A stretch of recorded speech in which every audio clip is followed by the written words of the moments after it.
Hi guys and welcome to polity plus. Indian polity series में हम हमारे political structure को समझेंगे, जिसकी शुरुआत हम हमारे प्रेसिडेंट के टॉपिक से कर रहे हैं। हमने देखा था कि जो हमारा कॉन्स्टिट्यूशन है वो कई पार्ट्स में, आर्टिकल्स में और शेड्यूल में डिवाइडेड है। इसी के पार्ट 5 को, जिसमें द यूनियन की चर्चा की गई है, इसको हम डिटेल में गो थ्रू करेंगे हमारे लेक्चर्स में। अब ये जो पार्ट 5 है वो आर्टिकल 52 से 151 के अंदर मेंशन किया गया है।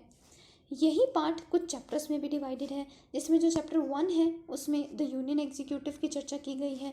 जो चैप्टर 2 है वो पार्लियामेंट के बारे में बताता है। जो चैप्टर 3 है उसमें एक लेजिस्लेटिव पावर दी गई है प्रेसिडेंट की, उसको भी हम देख लेंगे।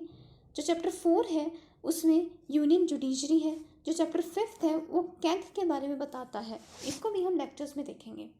अब शुरू करेंगे हम हमारे यूनियन एग्जीक्यूटिव से, जो कि कुछ सब चैप्टर्स में डिवाइडेड है, जिसमें हमारे प्रेसिडेंट हैं, वाइस प्रेसिडेंट हैं, प्राइम मिनिस्टर हैं, उनकी काउंसिल ऑफ मिनिस्टर है और अटॉर्नी जनरल ऑफ इंडिया है। इन्हीं पांचों टॉपिक को मिलाकर हमारा यूनियन एग्जीक्यूटिव बनता है।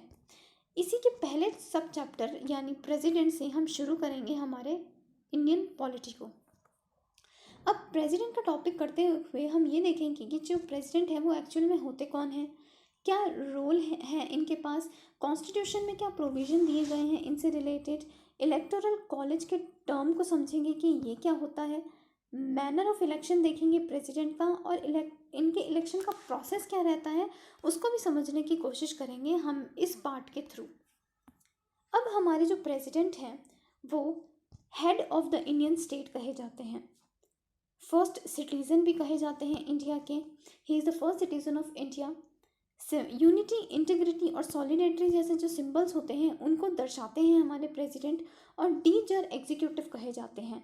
डीजर एग्जीक्यूटिव इन द सेंस कि वो एक नॉमिनल हेड की तरह देखे जाते हैं, क्योंकि जो रियल पावर्स होती हैं वो हमारे प्रेसिडेंट के पास होती हैं।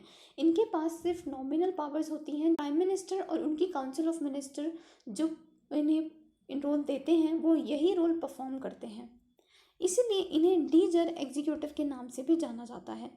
अब हमारे जो प्रेसिडेंट हैं वो आर्टिकल 52 से 62 के अंदर मेंशन किए गए हैं। मींस इन 10 आर्टिकल्स में इन्हीं के बारे में स्पेसिफिक चर्चा की गई है। जो आर्टिकल 52 है उसमें कहा गया है कि there shall be a president of India, in the sense कि हमारे जो इंडियन पॉलिटी है, हमारा जो इंडियन स्ट्रक्चर है, उसमें एक प्रेसिडेंट रहेंगे। उनका रोल इम्पॉर्टेंट होता है, क्योंकि कॉन्स्टिट्यूशन में ये लिखा गया है कि जो हमारे प्रेसिडेंट हैं उनका होना इंडियन स्टेट के लिए मस्ट है। उनकी वैकेंसी आपने कभी भी खाली नहीं देखी होगी, लाइक उनकी पोस्ट कभी भी खाली नहीं रहती है। अगर उन बाई चांस किसी तरह उनकी जल्द से जल्द उनके इलेक्शन का प्रोसेस करवाया जाता है, ताकि इनकी जो पोस्ट है वो बनी रहे हमारी इंडियन पॉलिटी में। अब हम देखेंगे इतनी इम्पॉर्टेंट पोस्ट है, इनके इलेक्शन कैसे होते हैं इसको समझने की कोशिश करते हैं। इसको समझने से पहले हम एक टर्म समझेंगे कि इलेक्टोरल कॉलेज क्या होता है। पहले देखेंगे कि जो हमारे प्रेसिडेंट हैं वो इनडायरेक्ट इलेक्शन के थ्रू आते हैं। Indirect election in the sense कि जिसमें नॉर्मल पीपल इनके इलेक्शंस में पार्ट नहीं लेते हैं। हम किसी को इलेक्ट कर लेते हैं और वो कुछ लोग जाके प्रेसिडेंट को इलेक्ट करते हैं, ये होता है इनडायरेक्ट इलेक्शन। अब इस इनडायरेक्ट इलेक्शन में जो मेंबर्स होते हैं, जो प्रेसिडेंट के इलेक्शन में वोटिंग करते हैं, उन्हीं को इलेक्टोरल कॉलेज कहा जाता है। बेसिकली ये एक टर्म है जो दर्शाती है कि जितने भी मेंबर्स हैं जो वोट में पार्ट ले रहे हैं किसके, प्रेसिडेंट के, उनको इलेक्टोरल कॉलेज कहा जाता है। अब कौन कौन पार्टिसिपेट करता है या कौन कौन मेंबर्स होते हैं इलेक्टोरल कॉलेज में, इसको देखते हैं हम।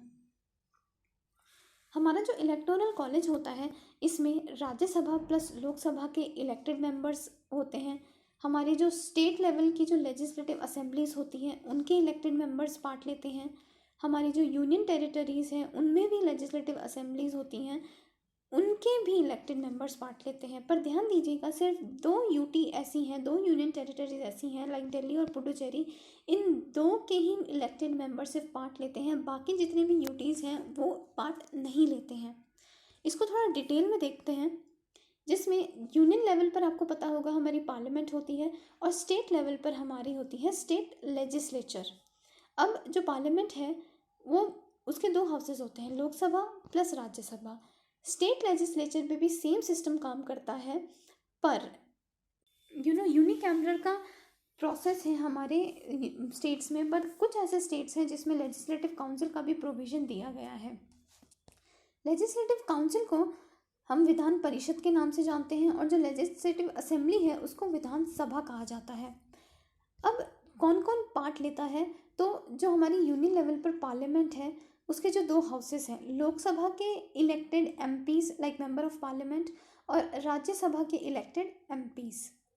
स्टेट लेवल पर जो हमारी लेजिस्लेटिव असेंबली है इसके इलेक्टेड एमएलएज, स्टेट लेवल पर यहाँ के मेंबर को मेंबर ऑफ लेजिस्लेटिव असेंबली कहा जाता है, इसलिए यहाँ के एमएलएज। अब लेजिस्लेटिव काउंसिल का कोई रोल नहीं रहता है इसमें। अब ये क्यों नहीं रहता है, क्योंकि बहुत कम ऐसे स्टेट्स हैं, ओनली 6 ऐसे स्टेट्स हैं हमारी इंडियन स्टेट्स में से जिसमें लेजिस्लेटिव काउंसिल का प्रोसेस है। अब अगर हमारे कॉन्स्टिट्यूशन मेकर्स लेजिस्लेटिव काउंसिल को अलाउ कर देते कि वो लोग भी प्रेसिडेंट के इलेक्शन में पार्ट लेंगे, तो ये एक पार्शियलिटी हो जाती बाकी सारे स्टेट्स के साथ। इसीलिए जो हमारे कॉन्स्टिट्यूशन मेकर्स थे उन्होंने लेजिस्लेटिव काउंसिल का प्रोसेस ही नहीं रखा, उन्होंने लेजिस्लेटिव काउंसिल को टोटली आउट रखा है हमारे प्रेसिडेंट के इलेक्शन से। I hope you all get understand what. इसको थोड़ा एक और बार अच्छे से रिकॉल करते हैं। अब जिसमें कौन कौन पार्ट लेते हैं, लोकसभा और राज्यसभा के इलेक्टेड एमपीज, लेजिस्लेटिव असेंबली के इलेक्टेड एमएलएज, ये लोग पार्ट लेते हैं। एमएलएज किसके, स्टेट और यूटीज़ के। यूटीज़ के कौन से, दिल्ली और पुडुचेरी, इन दो स्टेट्स के एमएलएज पार्ट लेते हैं। अब कौन पार्ट नहीं लेता है हमारे प्रेसिडेंट के इलेक्शन में, जो दो एंग्लो इंडियन है वो पार्ट नहीं लेते हैं। आपको जो लोकसभा है उसमें 2020 से पहले 2 एंग्लो इंडियन नॉमिनेटेड किए जाते थे, पर आफ्टर 2020 ये प्रोविज़न हटा दिया गया है, इसलिए अब हमारे एंग्लो इंडियन चुने ही नहीं जाते हैं। जितने भी अब 543 जितने भी मेंबर्स आते हैं वो टोटल इलेक्टेड होते हैं, कोई भी लोकसभा में अब नॉमिनेटेड नहीं है, तो ये वैसे भी रेलिवेंट नहीं है अब। सेकंड पे जो राज्यसभा है उसमें 12 नॉमिनेटेड मेंबर्स हैं जिसको प्रेसिडेंट नॉमिनेट करते हैं, ये भी पार्ट नहीं लेते हैं, और लेजिस्लेटिव काउंसिल में पार्ट नहीं लेती है। जैसे मैंने आपको बताया कि हमारी जो लेजिस्लेटिव काउंसिल है उसका प्रोविज़न भी कॉन्स्टिट्यूशन में नहीं दिया गया है। अब हमने समझ लिया कि इलेक्टोरल कॉलेज में मेंबर कौन कौन होते हैं। अब देखेंगे कि जो हमारे इलेक्शन का मैनर क्या रहता है। बेसिकली जो हमारे प्रेसिडेंट का इलेक्शन है उसमें 3 सिस्टम काम करते हैं, 3 इंपॉर्टेंट सिस्टम्स होते हैं, जिसमें proportional representation, single transferable vote और सीक्रेट बैलेट पेपर का यूज़ होता है। सीक्रेट बैलेट पेपर कुछ ऐसा होता है जिसमें कैंडिडेट्स के नाम लिखे जाते हैं। कैंडिडेट्स चाहे वो 2 भी हो सकते हैं, 3 भी हो सकते हैं, उनके आगे जितने भी मेंबर्स होते हैं उनको प्रेफरेंस देनी होती है कि मुझे फर्स्ट पे ए चाहिए, सेकंड पे सी चाहिए, थर्ड पे बी चाहिए। ऐसे जितने कैंडिडेट्स होते हैं उनको प्रेफरेंस वाइज रखा जाता है मेंबर्स के थ्रू, और जितने भी ये मेंबर्स जितने वोटिंग करते हैं वो अपनी कॉन्स्टिट्यूएंसी को रिप्रेजेंट करते हैं, इसलिए ये प्रोपोर्शनल रिप्रेजेंटेशन को दर्शाता है। ये 3 सिस्टम बहुत इंपॉर्टेंट होता है इसलिए प्रेसिडेंट के इलेक्शन मैनर में। अब देखते हैं कि जो हमारा इलेक्शन का प्रोसेस है वो क्या रहता है। इलेक्शन के प्रोसेस के लिए जो एमएलएज और एमपीज होते हैं जो पार्ट लेते हैं इलेक्शन में, उनकी वैल्यू, उनकी वोट की वैल्यू निकाली जाती है। पहले एक एमएलए की वोट की निकाली जाती है, ऐसे करके धीरे धीरे सारे एमएलएज को काउंट करा जाता है। एक एमएलए की वोट की वैल्यू निकालने के लिए कुछ फॉर्मूलेज के यूज़ करे जाता है, जैसे हम 9th एंड 10th में हम मैथ्स में फॉर्मूलाज यूज़ करते थे, यहाँ पे भी वैसे भी कुछ फॉर्मूलेज यूज़ किए जाते हैं पॉपुलेशन का डाटा निकालने के लिए।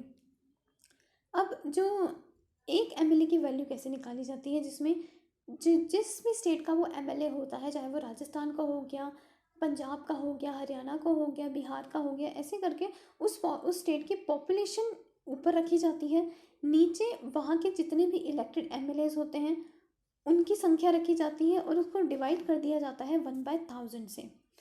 ऐसे करके एक एमएलए की वोट की वैल्यू निकलती है, ऐसे करके सारे एमएलएज की निकाली जाती है। एमएलएज की निकालने के बाद ही एमपी की वोट की वैल्यू निकलती है, एक एमपी की। उसको कैसे निकालते हैं, यहाँ पे total value of all MLAs रखा जाता है और यहाँ पे इलेक्टेड एमएलएज की टोटल नंबर रखे जाते हैं, तब उनको डिवाइड करके एमपी के वोट की वैल्यू आती है।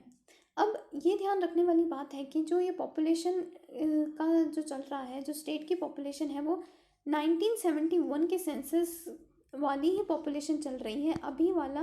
अभी करंट वाली जो पॉपुलेशन है उसका कोई प्रोविज़न नहीं है इस प्रेजेंट टाइम पे। अब प्रोसेस ऑफ इलेक्शन तो देख लिया, अब देखते हैं इनका रिजल्ट कैसे निकलता है। अब एमएलएज ने वोटिंग कर दी। अब इनका जो रिज़ल्ट आता है वो फेजेस में आता है। जैसे जो जितने भी कैंडिडेट्स खड़े होते हैं प्रेसिडेंट की पोस्ट के लिए, उन लोगों के पास एक इलेक्टोरल कोटा होता है, लाइक एक फॉर्मूला होता है, उसी के थ्रू चुना जाता है कि कौन प्रेसिडेंट बनेगा और कौन नहीं। सो उस फॉर्मूले के थ्रू ये देखा जाता है कि जिसके पास भी 50+1 आ गया, लाइक 50% से ऊपर जिसके पास भी जितने भी वोट आ गए, वो president as a president choose कर लिया जाता है। तो ये जो रिजल्ट्स निकाले जाते हैं वो फेजेस में निकाले जाते हैं, लाइक फेज़ 1 हो गया, फेज़ 2, फेज़ 3, और ऐसे करके बहुत सारे फेजेस कंडक्ट करवाए जा सकते हैं अगर नेसेसरी है तो। अदरवाइज़ यूजुअली ऐसे ही होता है कि फेज़ 1 में ही हमारे प्रेसिडेंट चूज़ कर लिए जाते हैं। फेज़ 3, फेज़ 4 तो बहुत रेयर होता है जाना, बहुत क्रिटिकल सिचुएशंस होती हैं तब जाया जाता है फेज़ में, वरना तो फेज़ 1 में ही हमारे प्रेसिडेंट इलेक्ट कर लिए जाते हैं। सिर्फ जो हमारे वीवी गिरी जी थे, जो कि 5th प्रेसिडेंट रहे हैं हमारी इंडियन कॉन्स्टिट्यूशन के, उन्हीं के टाइम पे फेज़ 2 की वोटिंग करवाई गई थी। अदरवाइज जितने भी हमारे प्रेसिडेंट हुए हैं वो सब फर्स्ट फेज़ की वोटिंग से ही सेलेक्ट किए गए हैं।